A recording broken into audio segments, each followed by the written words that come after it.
बड़ी खबर झारखंड से आ रही है। झारखंड के रांची में करोड़ों का कैश बरामद हुआ है। ये बड़ी खबर इस वक्त आपको बता दें, मंत्री के पीएस के नौकर के ठिकाने से कैश बरामद किया गया है। मंत्री आलमगीर आलम के पीएस के नौकर के घर पर ईडी ने रेड मारी है। मनी लॉन्ड्रिंग मामले में ये छापेमारी हुई, जिसमें ये बड़ा कैश बरामद हुआ है।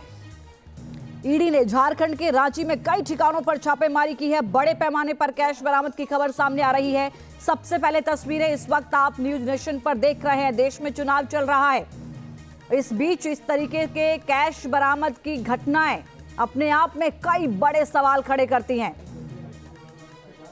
ये तस्वीरें आप देख रहे हैं, ग्रामीण विकास मंत्री हैं आलमगीर आलम, इनके निजी सचिव हैं संजीव लाल और उनके नौकर के घर से ये कैश बरामद हो रहा है।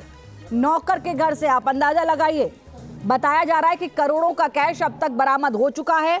आपको याद होगा कि ईडी ने ही कुछ योजनाओं से जुड़े हुए मामले में फरवरी 2023 में झारखंड ग्रामीण विकास विभाग के मुख्य अभियंता थे वीरेंद्र के राम, उनको गिरफ्तार किया था। और इसी विभाग के जो मंत्री हैं उनके पीएस के घर के नौकर जो है उनके घर से ये कैश बरामद हो रहा है। किस तरीके से तार जुड़ते हुए नजर आएंगे, इस पर भी नजर रहेगी। हालांकि कहीं ना कहीं निश्चित तौर पर भ्रष्टाचार का मुद्दा जो लगातार प्रधानमंत्री नरेंद्र मोदी की ओर से पिछले दिनों जब रांची में सभाओं का आयोजन किया गया था, चुनाव प्रचार वो कर रहे थे, भ्रष्टाचार का मुद्दा उन्होंने जोर शोर से उठाया था। उसी रांची में मंत्री के पीएस के नौकर के घर से इतनी बड़ी मात्रा में कैश बरामद होना कई बड़े सवाल खड़े करता है।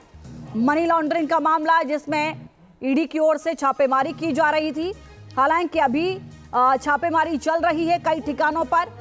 कितना कैश बरामद हुआ है और क्या क्या चीजें मिली हैं, इसको लेकर अभी ईडी की ओर से आधिकारिक तौर पर कोई जानकारी सामने नहीं दी गई है। लेकिन जो सूत्रों के हवाले से खबर आ रही है उसके मुताबिक करोड़ों का ये कैश है जो इस वक्त आप देख रहे हैं। नोटों का ढेर जो लगा हुआ है, कैश का जो ढेर आप देख रहे हैं, ये आप अंदाजा लगाइए कि पीएस के नौकर के घर से इतना कैश बरामद हो रहा है।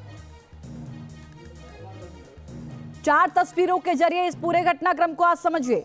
ईडी मनी लॉन्ड्रिंग के मामले में छापेमारी करने पहुंची।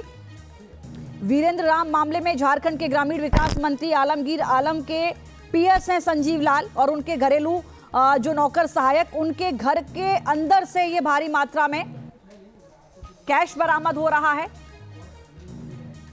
संवाददाता सूरज इस वक्त ज्यादा जानकारी के साथ हमारे साथ जुड़ रहे हैं। सूरज, कोई जानकारी मिल पाई अब तक कितना कैश बरामद हुआ है और क्या क्या चीजें बरामद हुई हैं? ईडी की कार्रवाई कहां तक पहुंची, विस्तार से जानकारी दीजिए। देखिए बिल्कुल चुनाव से पहले ये ईडी की बड़ी कार्रवाई नजर आ रही है और खासकर ग्रामीण विकास विभाग के मंत्री आलमगीर आलम के ये निजी सचिव है संजीव लाल, और संजीव लाल के ठिकाने पर सुबह से ईडी की रेड चल रही है। लेकिन जो सूत्रों के हवाले से जो खबरें अभी आ रही है, इसमें ये कहा जा रहा है कि 20 करोड़ रुपए से भी ज्यादा अब तक कैश बरामद हुए हैं। लेकिन ये जो रेड है, संजीव लाल विकास, ये दोनों जो ग्रामीण विकास विभाग के जो मंत्री है उनके काफी करीबी माने जा रहे हैं, क्योंकि संजीव लाल उनके निजी सचिव है आलमगीर आलम के और एक अच्छी पैठ रखते हैं वो गवर्नमेंट पे। और ये जो रेड का जो सिलसिला है ये सुबह से है और ईडी की जो दबिश है ये 2 ठिकानों पर, यानी रांची के सेल सिटी और बरियातू, ये 2 इलाकों में ईडी की रेड सुबह से चल रही है।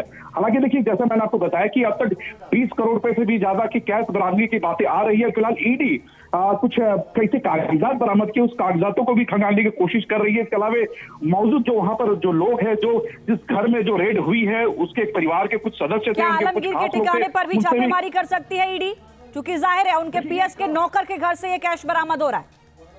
देखिए, सारा मामला पूर्व चीफ इंजीनियर वीरेंद्र राम से जुड़ी हुई बताई जा रही है और वीरेंद्र राम आलमगीर आलम के बहुत करीबी बताया जा रहा है। और फिलहाल जो अभी रेड की जो कार्रवाई चल रही है, आलमगीर आलम के निजी सचिव विकास और संजीव लाल के ठिकानों पर, तो ये आलमगीर आलम के बहुत खास है। तो संभवतः ईडी की जो दबिश है, आलमगीर आलम जो मंत्री है उसके आवाज तक पहुंच सकती है। लेकिन अभी फिलहाल ईडी की बहुत शुक्रिया सूरज, विस्तार से जानकारी दी आपने। तो यहाँ जब संजीव लाल से होते हुए क्या आलमगीर आलम के घर तक पहुंचेगी, ये भी देखना होगा। नजर बनाए रखिए सूरज, अपडेट आपसे लगातार लेंगे। बहुत शुक्रिया।